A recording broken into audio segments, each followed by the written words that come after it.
Okay, we're going to start in about 1 minute.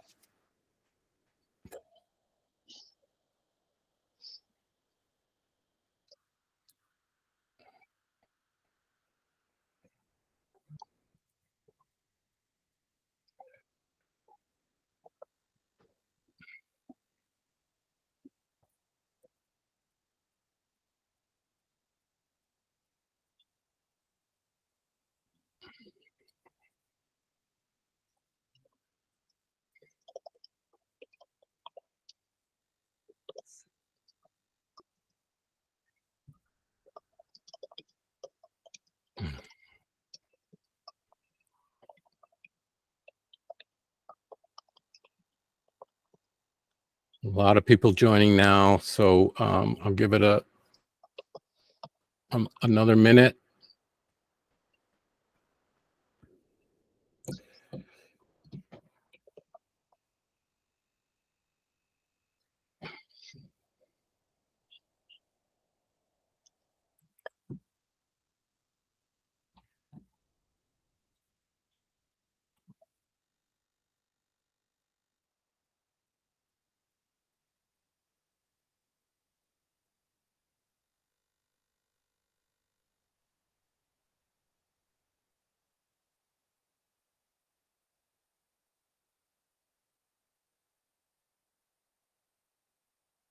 Okay, why don't we get started?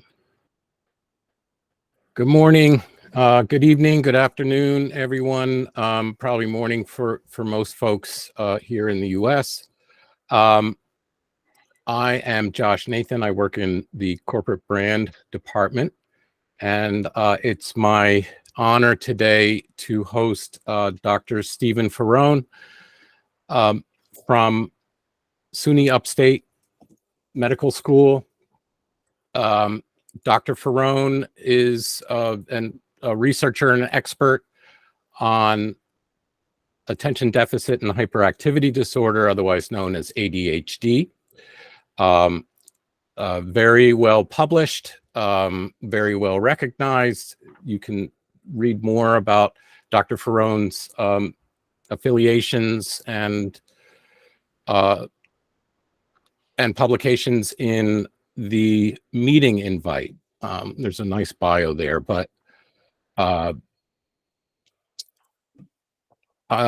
personally am very interested in this topic because I learned well into middle age, in my 50s, that I was someone with ADHD, and having grown up at a time when people didn't understand the condition, didn't know what to do about it, didn't really even have a name for it in the general, in the popular consciousness.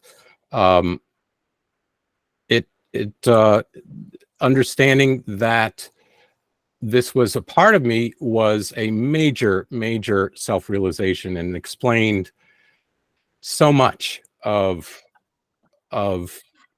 my personal history, in school, in career, and so forth. So this is a great field to discuss, especially for our DEI seminar series. And with that, I'm going to welcome Dr. Ferrone and let you take it away in 1 second. I just wanted to note that you are welcome to turn off your camera if you like. This is a regular Google Meet, not like the streaming that we do in some of our other company meetings. And if you have a question, look in the lower right corner of your Google Meet screen, and you'll see the triangle, square, and circle. And if you click that, Q&A is the third entry, and you can ask a question at any time, but we're likely to address those questions at the end of the talk. And that's getting further away as I talk more. So I'm now going to hand it over to Dr. Ferrone. Thank you very much. Okay, thanks very much, Josh. And thanks to the audience for caring so much about ADHD to attend this talk today. I've been studying the disorder for about 30 plus years now, so it's something I enjoy learning about and talking about. I'll start first, as I usually do my talks, with just going over what we call financial disclosures. In academia, we like to let people know when we've consulted with in commercial partners, partly because academia is very suspicious of people in the corporate world. You're probably less suspicious. But I do consult with a number of companies that make drugs or devices for ADHD, including one that makes actually a video game that's the goal is as a treatment for ADHD.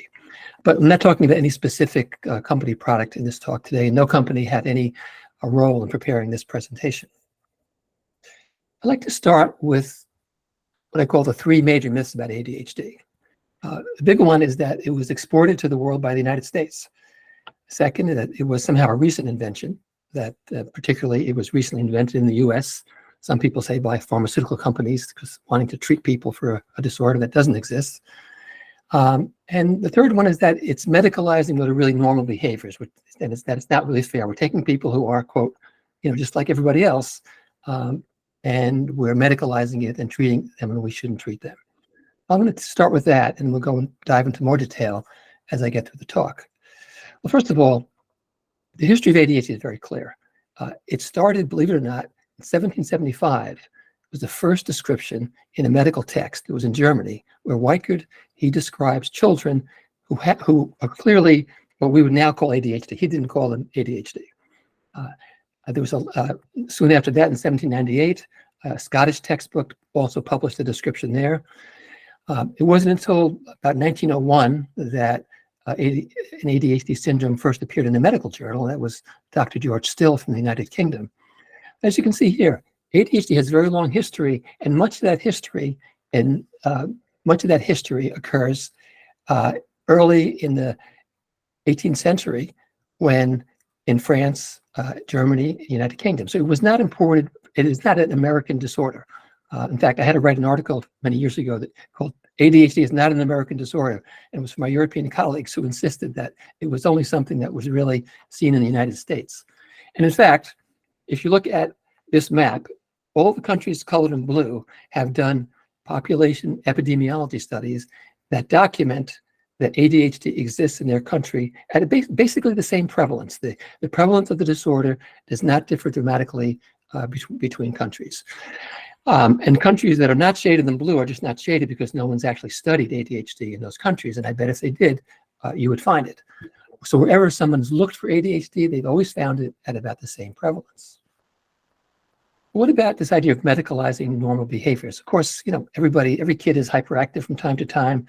Everyone's a little bit inattentive from time to time. But when we look at the adverse outcomes, I call these real world outcomes that are associated with ADHD, you can see from this graphic that there are many, many. I'm not going to even read them all. Some of them are quite severe, fortunately rare, like premature death. It was something that was shown in the last 5 years. There are medical outcomes like overweight, obesity, hypertension, antisocial behavior, smoking, and addictions. And all of these that are listed on this slide here are adverse outcomes that are shown to be, let's put it this way, that some people with ADHD are at increased risk later in life. It doesn't happen right away. It might happen 10 years later. But it will happen, not to everybody.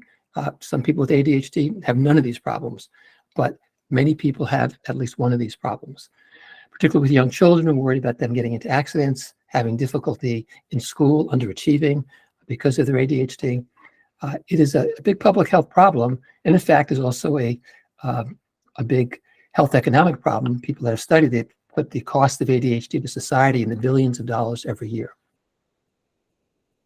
And despite these, and these are basically facts. What I'm talking to you today about is, and I have to remind people here, I come from the world of science, where we believe in evidence, we believe in facts that have been documented in the scientific literature. If I'm going to give you my opinion about something, I'll let you know it's my opinion. But otherwise, I'm telling you, really, these are the facts. I like to think of ADHD as a series of paradoxes. The first one, despite this long history that we have, the media and now the internet has waged a war on ADHD for many decades. You can see articles like this. This is a 2014 one, but they appear periodically, says, no, there is no such thing as ADHD. It's just differences in temperament, i.e. it's just normal behavior. And we're stamping this child with ADHD, and how horrible is that for us to do that? We see, you can go to Amazon.com, you can buy this book, ADHD Does Not Exist. You can buy this book, The ADHD Fraud. I mean, we don't see this for other conditions as much as we do for ADHD. We don't hear about the depression fraud. We don't see depression does not exist. There are some fringe groups that do talk about that, and there is a big anti-psychiatry movement in the country that hates everything psychiatric. And if you're interested in that, just Google anti-psychiatry and you'll come up with all sorts of bogus information. Even periodicals that are respected in the United States, Time Magazine, Scientific American.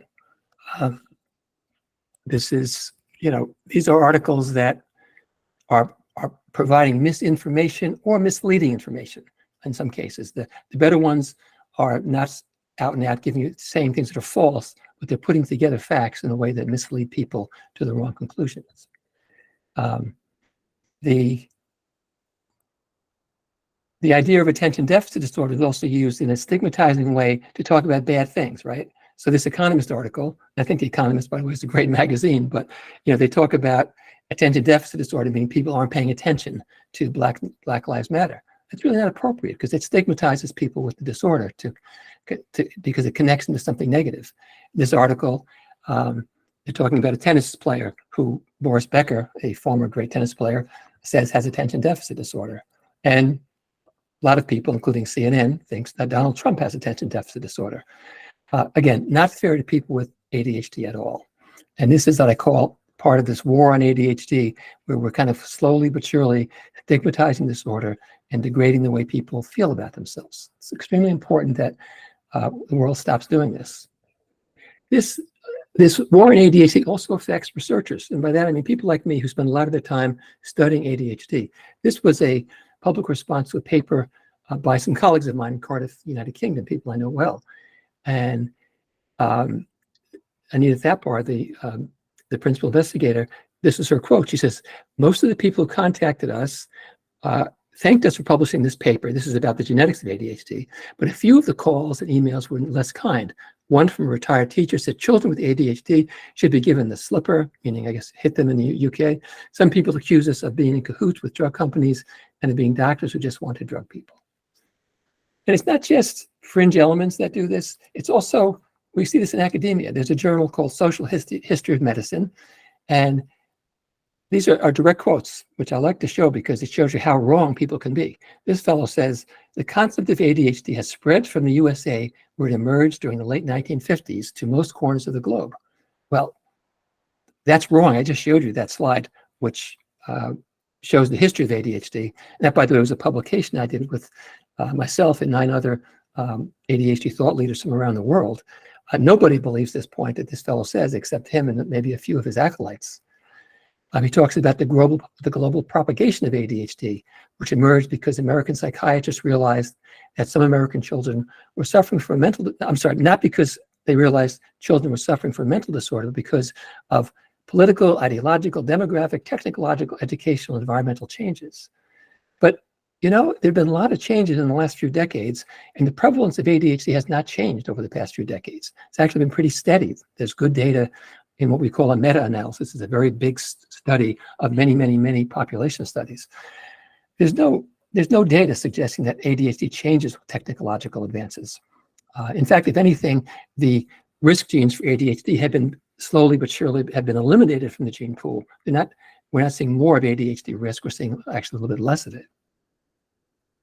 And they also claim that proponents of ADHD downplay cultural, social, and environmental factors. Well, that's just not true. I mean, it's just totally not true. And this last one is interesting. It says, instead of expecting all children the world over to conform to specific determined criteria of behavior, learning, and development, we should do the opposite and encourage creativity, courage, and flexibility in our children and in ourselves. This is really a malignant comment. Well, of course, we want to encourage creativity, courage, and flexibility. Everybody should do that. But just because we diagnose a condition in somebody, it doesn't mean we discourage or don't encourage positive behaviors. Absolutely, that's the key to any clinician treating any psychiatric problem in kids or adults. You want to find their strengths, focus on their strengths. And in fact, there's some evidence that people with ADHD are a bit more creative than people without ADHD. But it doesn't mean it's not a disorder, because it's a disorder because people are in distress or they're somewhat disabled by having ADHD. It's important to people that you understand that when we say, I use the idea that something's a disorder, we're not saying it's a disorder because someone's hyperactive or because they're inattentive.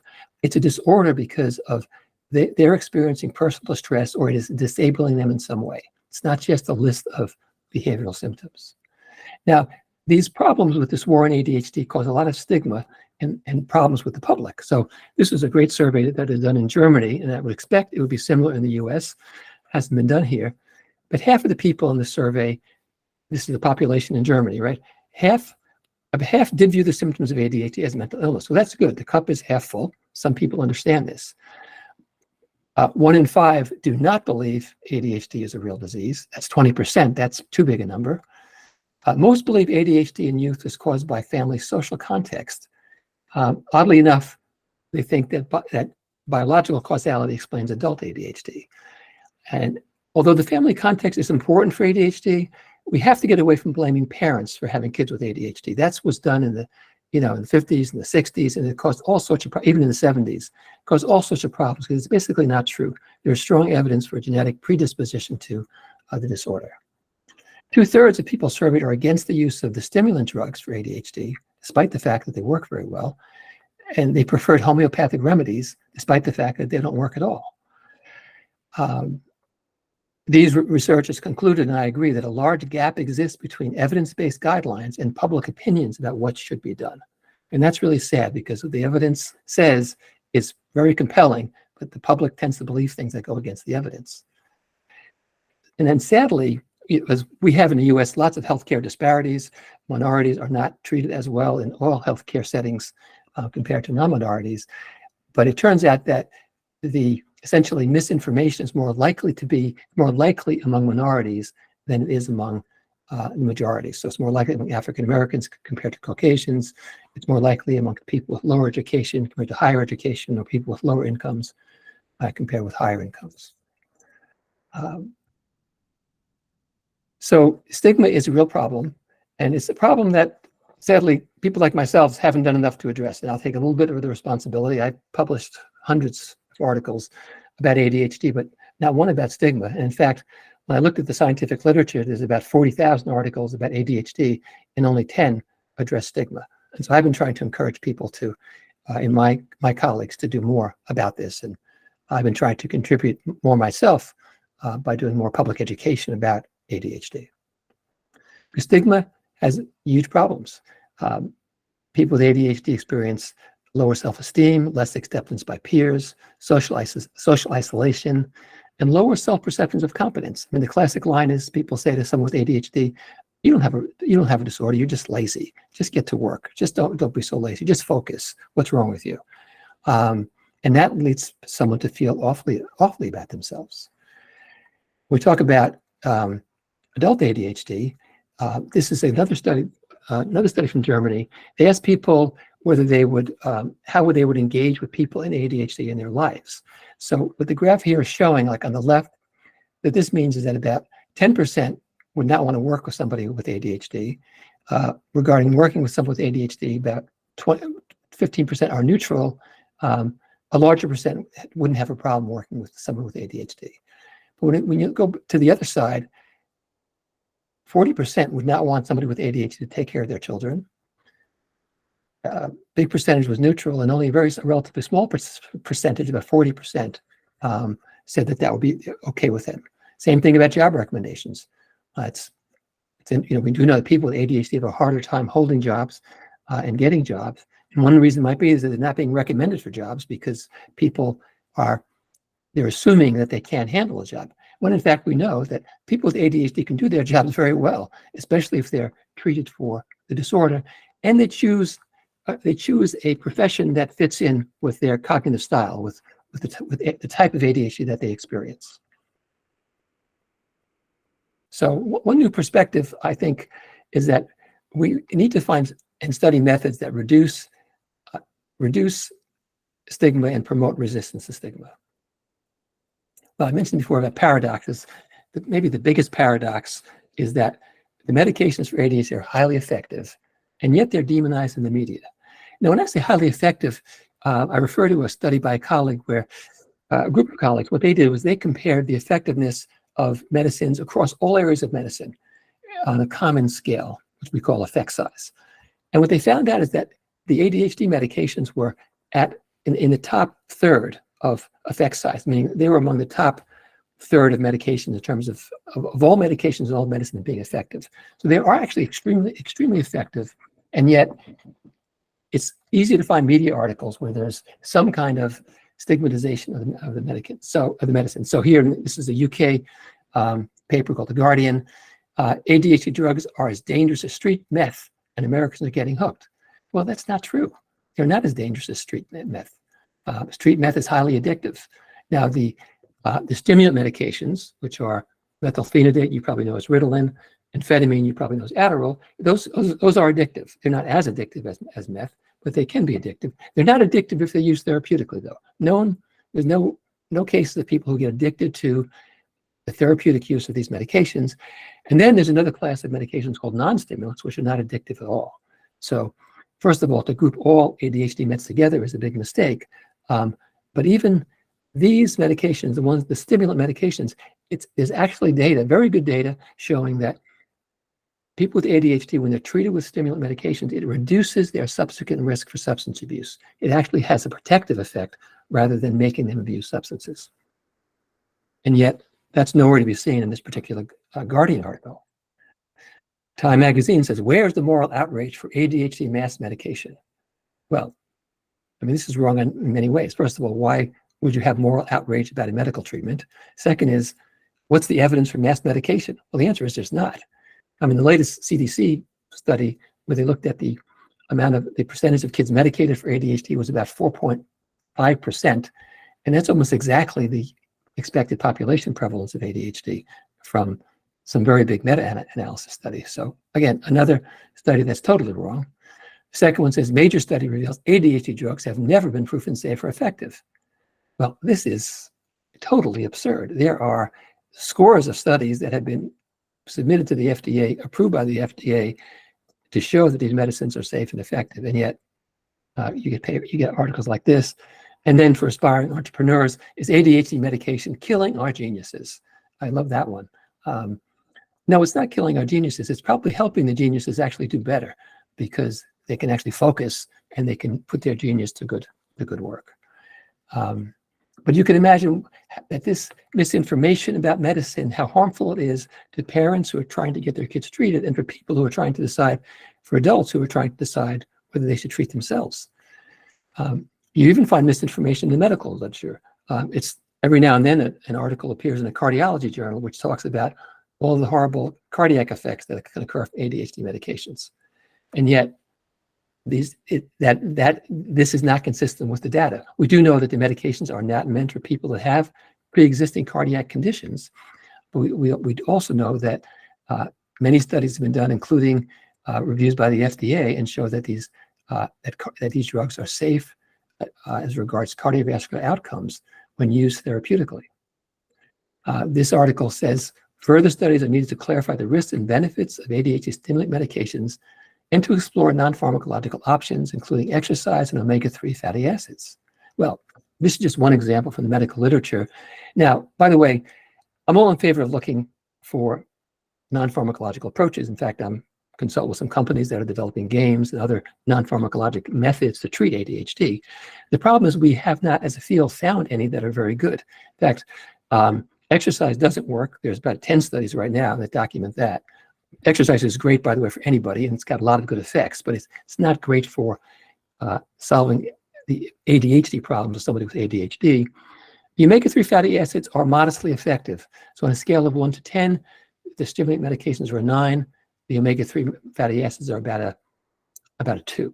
So they work okay for some people, but they're not a replacement for medications.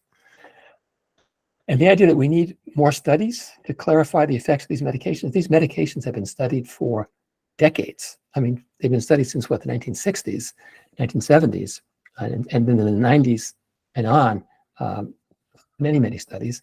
And by the way, they're also used regularly in the elderly because they help elderly people who are elderly, have dementia. They help them stay awake. In fact, my dad, who had Alzheimer's, was taking Ritalin because it helped him stay awake. The elderly are among the most vulnerable in terms of medication effects, and they're safe to use in elderly populations as well. So do the medications work? Well, we know they work in clinical trials. That's been documented. That's the strongest evidence.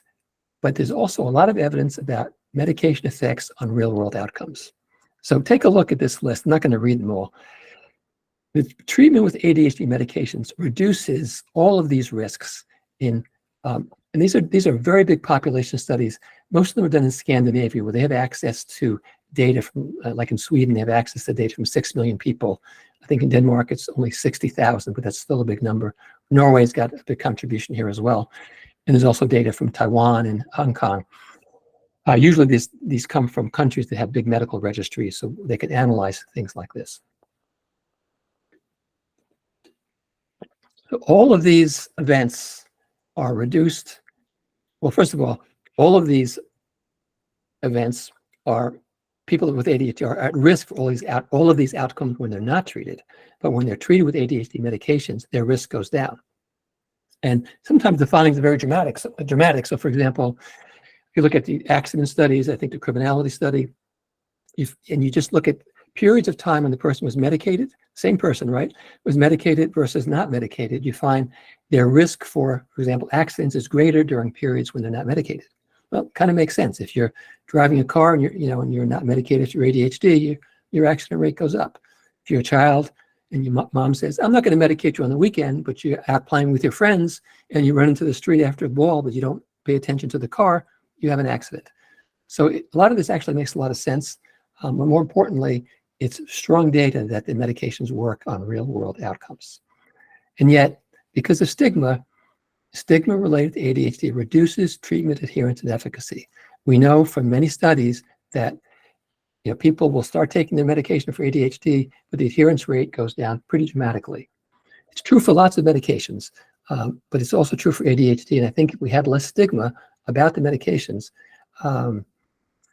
we wouldn't have such a problem. I tell you a very sad story. I had a guy I knew. He was one of my, I call bus stop buddies. When my kids were young, I would meet him at the bus stop when we were waiting for the bus to take him to kindergarten and so forth.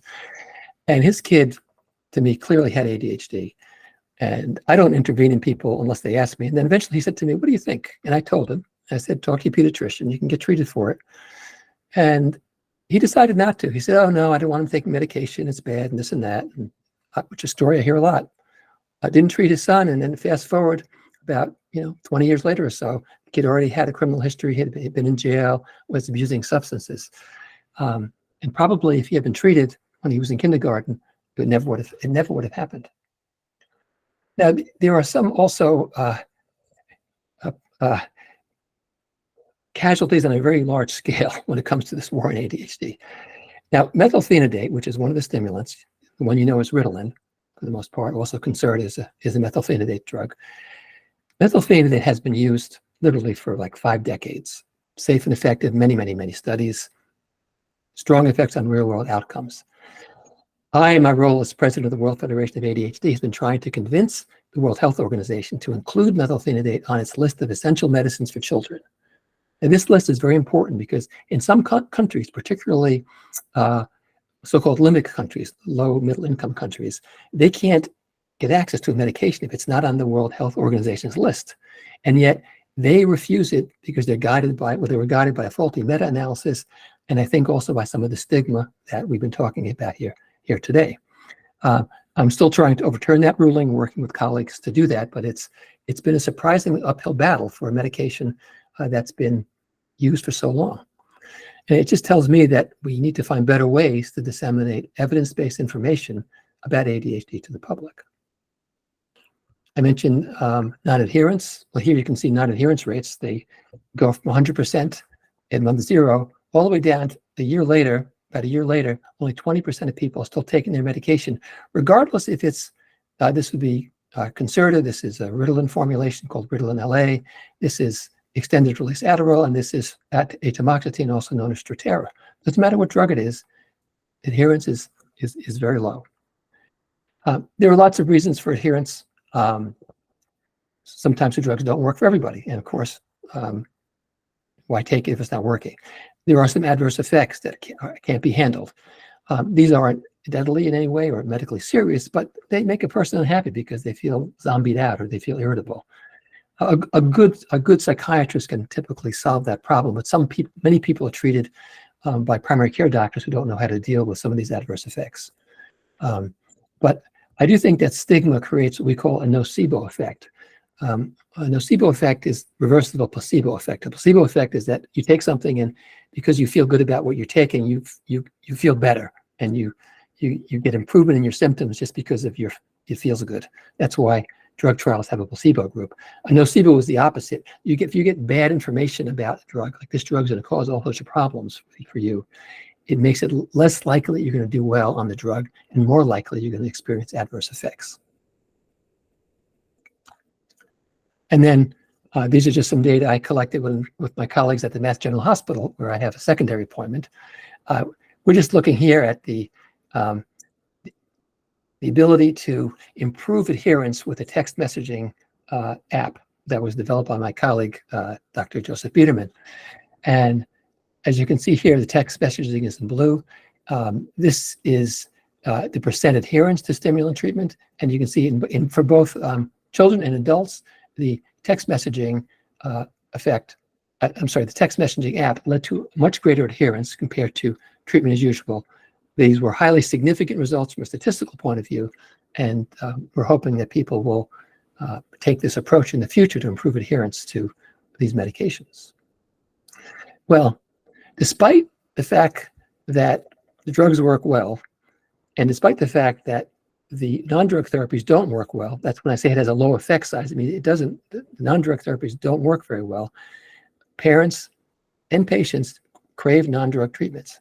Now, I understand that. I mean, I have some minor medical issues that I need to take medicine for. I don't really like having to take the medicines, but I do because it's good for me. But I'd rather that there was a non-drug treatment, and I think we should continue to explore those treatments as I'm doing with some of the work that I'm doing. And yet, you find that in surveys of parents, most parents want to avoid stimulant medication. The benefits and risks of ADHD treatments weigh heavily on parents when they're making a decision, and that makes sense. It should be. And these treatment preferences are influenced by their beliefs regarding what causes ADHD, their knowledge of a treatment, how does it actually work, their goals for treatment, and then experiences that they might have had with treatment in the past. And sometimes those are bad experiences. That makes it harder for them to accept stimulant medication. I'll tell you another story. I had a call from, actually it was a call from my lawyer who said to me, hey, he says, I know that you do a lot of ADHD work. Could you do me a favor? I said, sure, Jerry, I'll do you a favor, because he had done me lots of favors. And I said, what's that? He said, I'm pretty sure that my grandson has ADHD. And I've thought this for at least a year.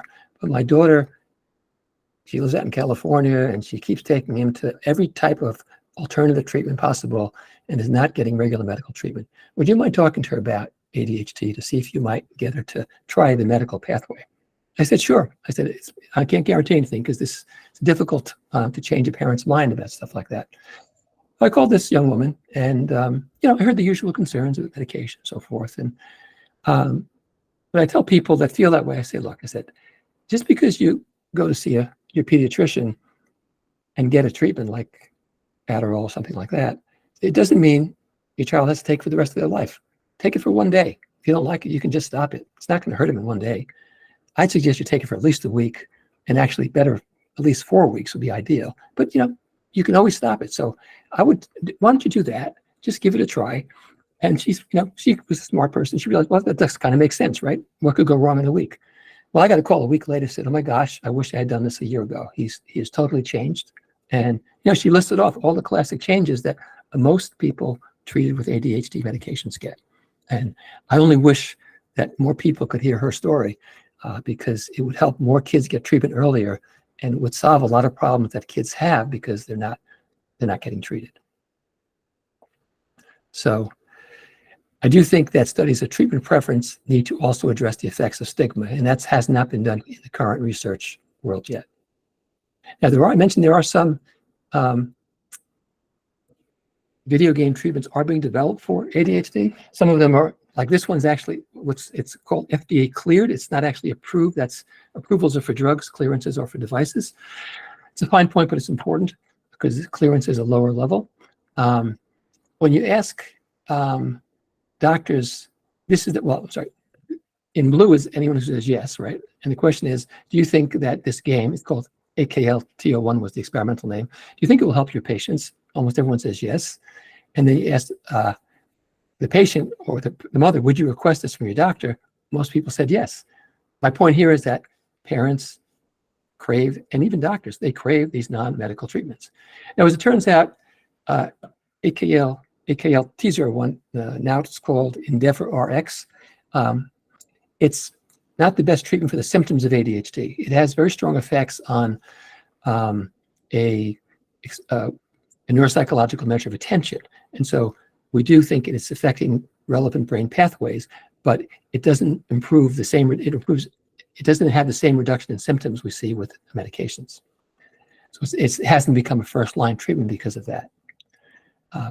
There's also interest in trigeminal nerve stimulation.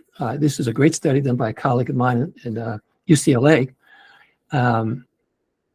He found what's called a Cohen's d effect size of 0.5. That's that scale I told you about. If you think of it as a scale of 1 to 10, so stimulant drug is a 9. Well, this trigeminal nerve stimulation is about a 5. And that's actually pretty good for a non-pharmacological treatment. It's actually about as good as some of the non-stimulant medications.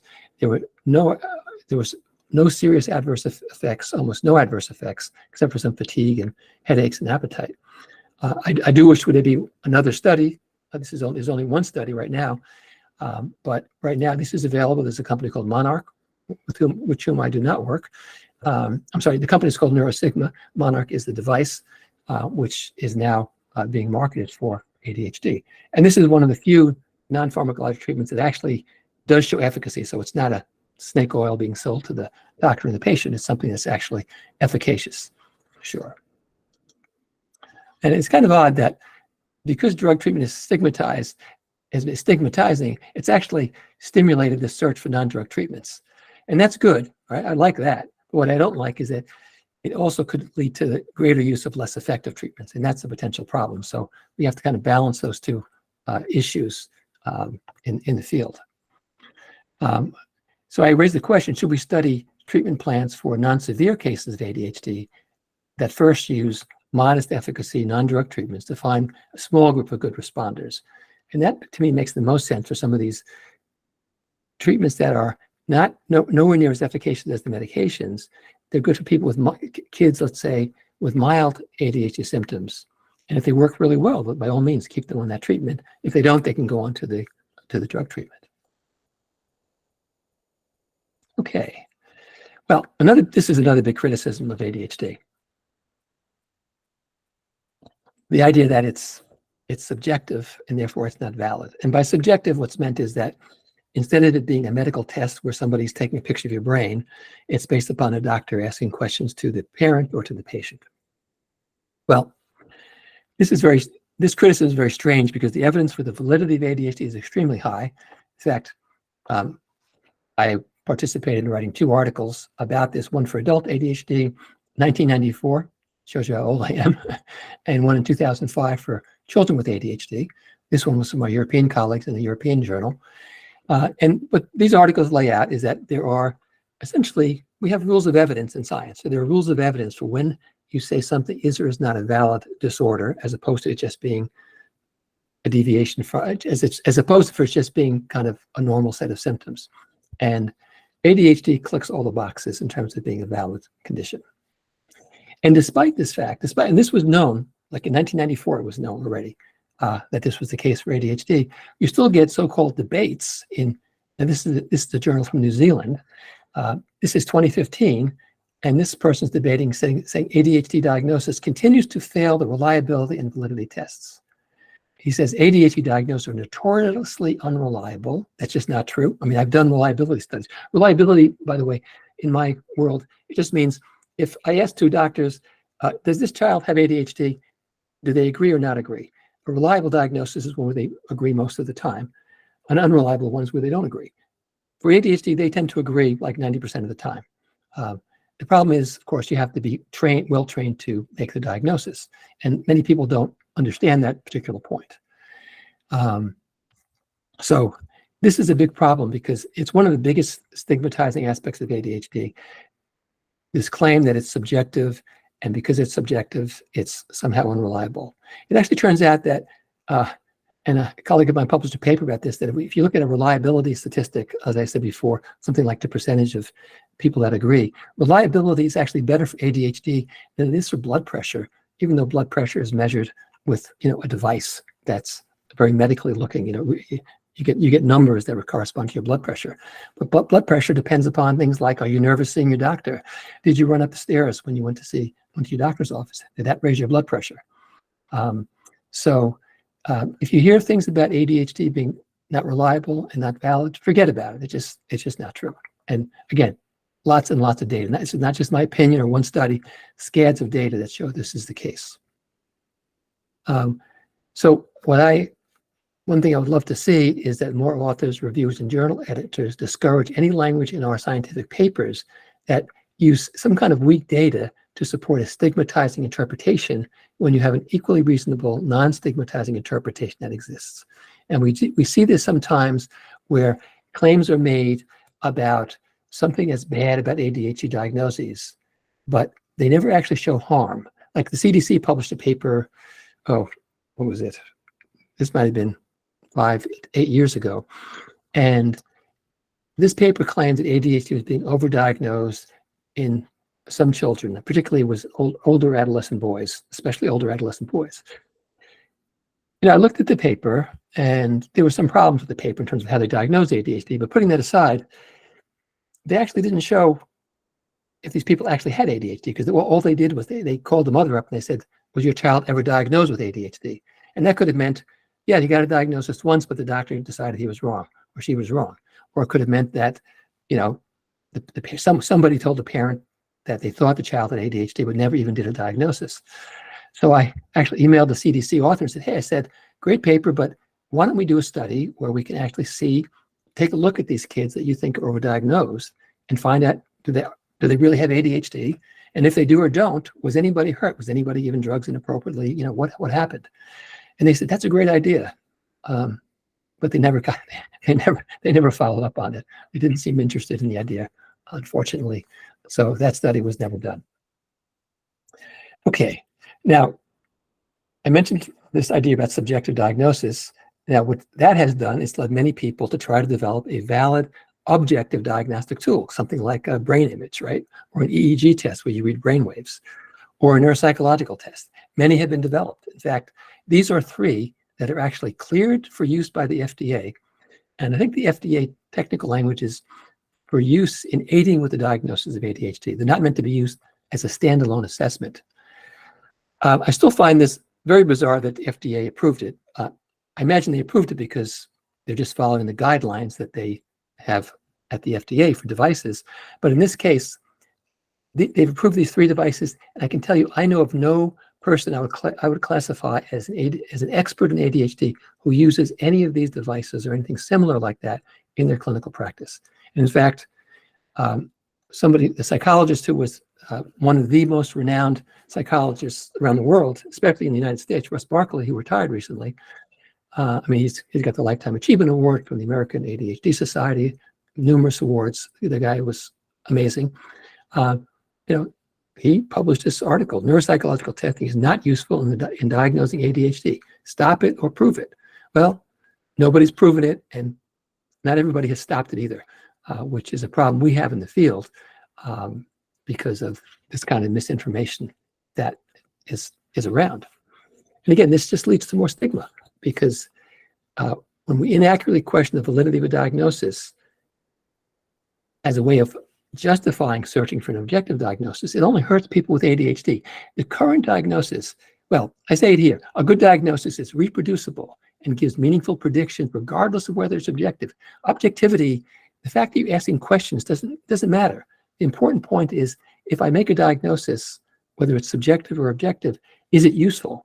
Does it tell me what treatment to give the patient? And in fact, it does. It tells me if you use this treatment, there's a good chance the patient's going to get well. Is it reproducible? Yes, it is. People agree on it. So I tell everybody, especially my colleagues, let's stop apologizing for the subjectivity of the diagnosis of ADHD. It's actually an outstanding diagnosis in terms of how it works in the clinic. Now, here's another paradox which kind of leads to this question, and it's misinterpreted by some regarding whether ADHD is, quote, just normal behavior versus is it a disorder. And the paradox is that ADHD is actually both a disorder and also a continuous trait in the population.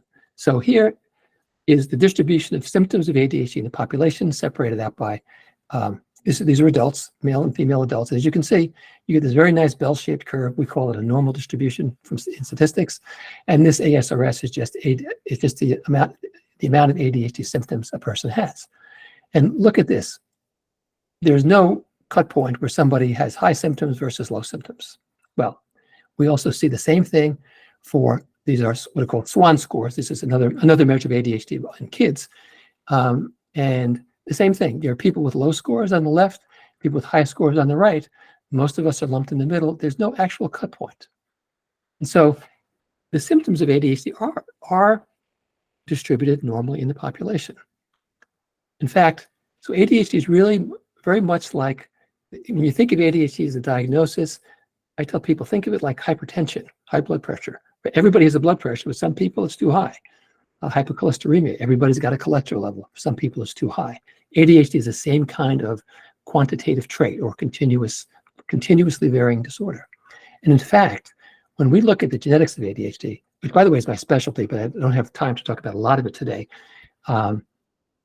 we know now from the very big studies we've done, and I had the honor and pleasure to coordinate for over a decade, that there are approximately 7,000, I'm going to call them risk genes for right now, 7,000 risk genes for ADHD. They're actually genomic loci, but think of them as genes.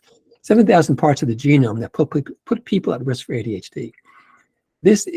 From those risk genes, we can create what's called a polygenic risk score that tells us somebody's risk for ADHD. And look at that. The risk for ADHD, the genomic risk for ADHD is actually almost a perfect normal distribution, humped in the middle, and has two extremes at the right and at the left.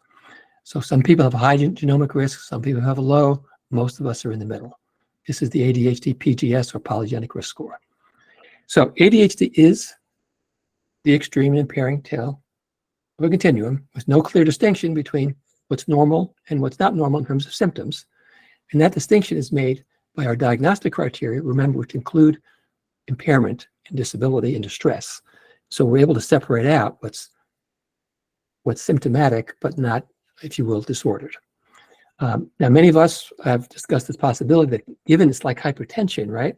Just like some clinicians treat subthreshold hypertension, should we treat subthreshold ADHD? That's an area of much investigation right now. There's a lot of risk and benefits, lots of cultural perceptions of what's clinically relevant impairments and what's not. Also, what's the value of drug and non-drug treatments? These all have to be taken into account.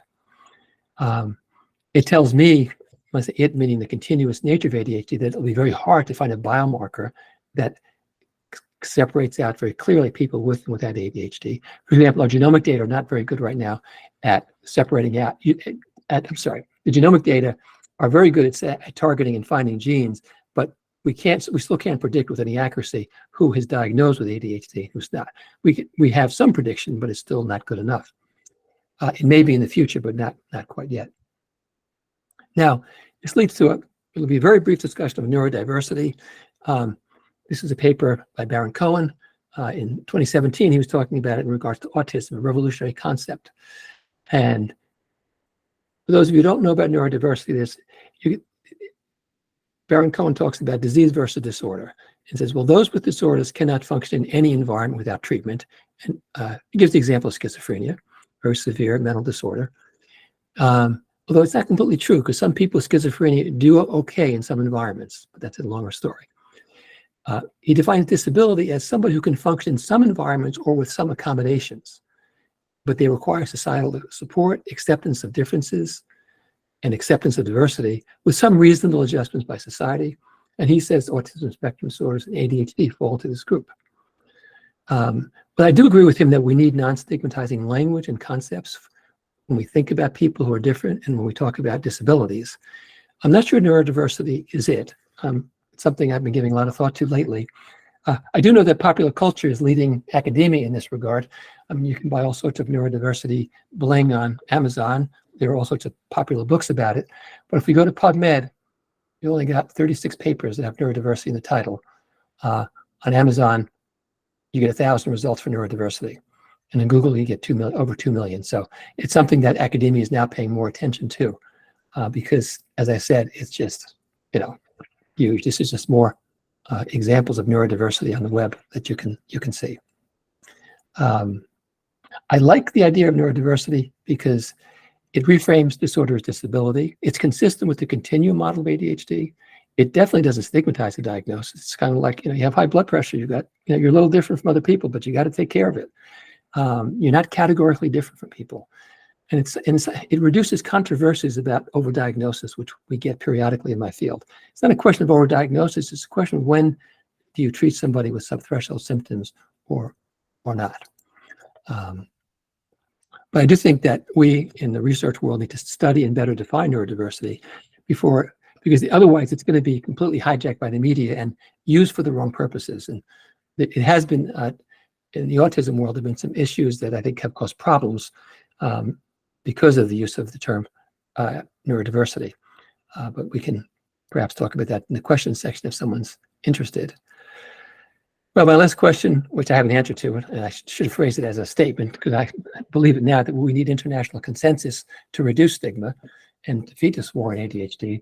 And so as part of my role as president of the World Federation, I put together a steering committee of leaders from around the world. These are people who are heads of ADHD medical societies or psychological societies from around the world, professional societies, and that came from essentially these countries. What we did is we assembled a group of authors from these countries, highlighted in green, to all of the authors considered leading people in their field, in their home country.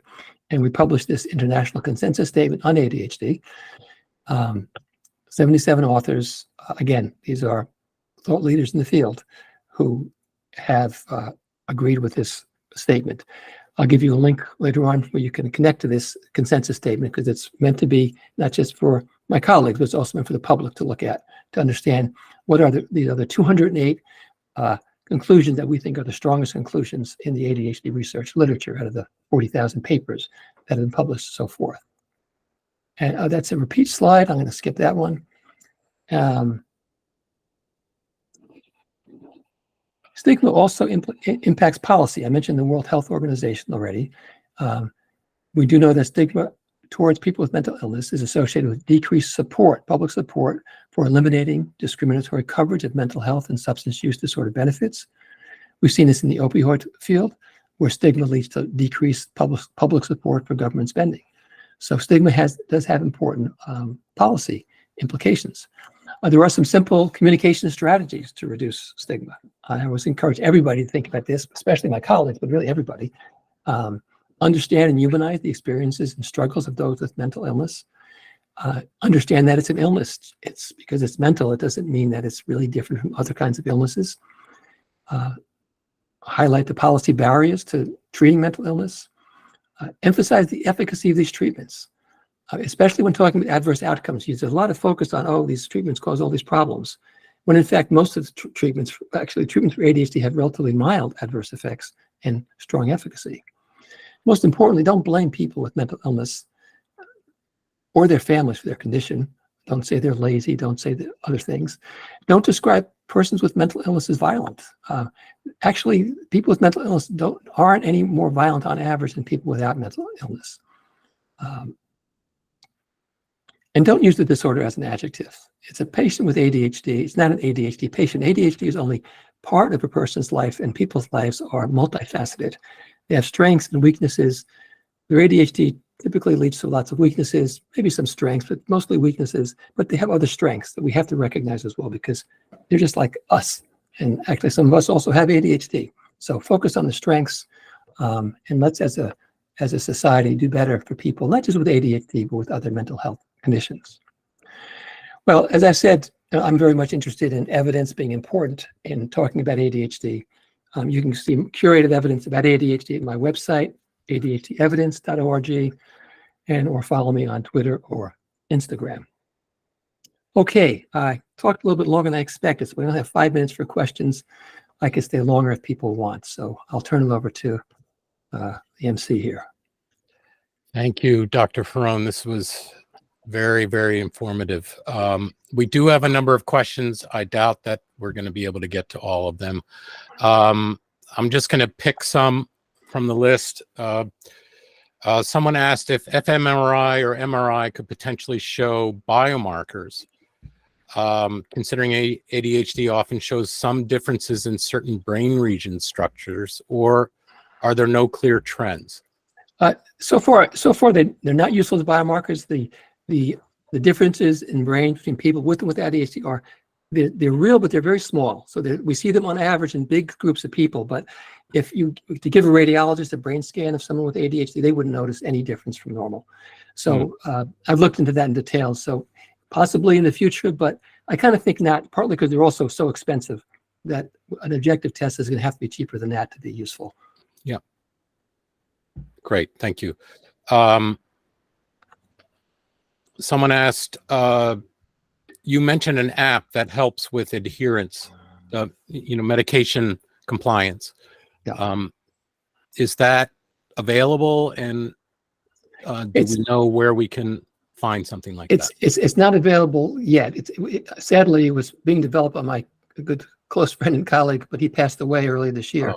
Oh. So I'm not sure where that's going to go. Hopefully someone at Mass General will pick that up and move it along. Okay. Someone else asked, what would you suggest to those affected by the shortage of ADHD medication? Oof. Write to the FDA and the DEA and tell them that the rules that they have regulating the production of ADHD medication are absurd, and there's also, it's again stigmatizing to the patients. Yeah. So to expand on that, the FDA has limits on how much of these stimulant medications manufacturers can produce in a given year because they're considered class 2 controlled substances, right? So there are limits, but based on what I've seen, the shortage is the production is well below those limits right now, and so it seems more to be on the supply side than on the regulatory side. So there's obviously you can't do much about that. I mean, what you can do is, it's hard to find. If for an adult with ADHD, not the cognitive behavior therapy can be very useful. It's hard to find a good cognitive behavior therapist in many locations. Lacking that, there's a big coaching movement. Coaching is an area that's not regulated, so it's hard to say how you can find somebody who is a good coach or not. But I think if you're experiencing problems and you can't get the medication that you need, you could consider that. There are also the non-stimulant treatments, remember. So there are, 3, 4 non-stimulants that are available right now to treat ADHD, and those don't have the same kind of limits. The only problem with the non-stimulants is they take about 6 weeks to work. Oh. So it will take a while for you to know if they even are effective for you as well. Okay. Thank you.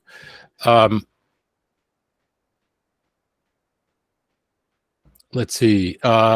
Is there validity in the research that shows that males are more commonly diagnosed than females? If so, would you say that this is due to the fact that DSM criteria more often describes ADHD symptoms experienced by males and not by females? Yes, that's true, especially in childhood. The referral rate for boys with ADHD much higher than for girls with ADHD. And because the boys tend to have more of the hyperactive impulsive symptoms that are disruptive to parents and teachers, and so they bother other people and they get sent to the doctor. Girls are more likely to be just inattentive and spacey, and they might be kind of, very polite and happy in the classroom and they don't bother anybody. And so it might take them years or sometimes into adulthood. And in fact, the treatment rates tend to equalize in adulthood because of self-referral by females. An interesting question here about ADHD videos on TikTok, and I would imagine other social media as well, but because of the popularity of TikTok, I'm sure this is specific. So some experts state how the ADHD TikTok videos are good for spreading awareness, but more than half of them are misleading. Have you looked at some of these social media channels and the kind of information that's yeah, I have, in fact, and I'm actually writing a paper now to look at social media and ADHD. And you stated, the questioner stated the problem exactly. There are some people, there are sometimes you get accurate information, but there is a lot of inaccurate information. If you want good information, like if someone says to you, hey, I heard that saffron treats ADHD. In fact, I got an email from somebody like that just the other day. And what you do, you go to pubmed.gov. It's pubmed.gov, and you search there for ADHD and saffron. See, is there any data at all about it? Frequently, you'll find nothing, which tells you it hasn't been studied, so it's probably useless. And then you might find 1 or 2 studies, which tells you, well, it may be interesting. But unless you find lots of studies with strong conclusions, I would say ignore that kind of treatment. Same thing's true for experts. If someone's presenting themselves to as an expert about ADHD, go to PubMed and search for them as an author and see what they published. There are a lot of so-called experts that have published nothing about ADHD besides popular books, and they give talks just to raise money so they can sell their books to people. By the way, my websites are all free. I don't ask for email address or any of that stuff. It's not meant to, it's not a money-making enterprise. I think that's just about all the time we have for today. And again, thank you very much, Dr. Ferrone, for your time and your insight. We had a very strong attendance today, so this is clearly a subject Awesome. With much interest. Great to be here. Thanks for having me. Thanks to everyone who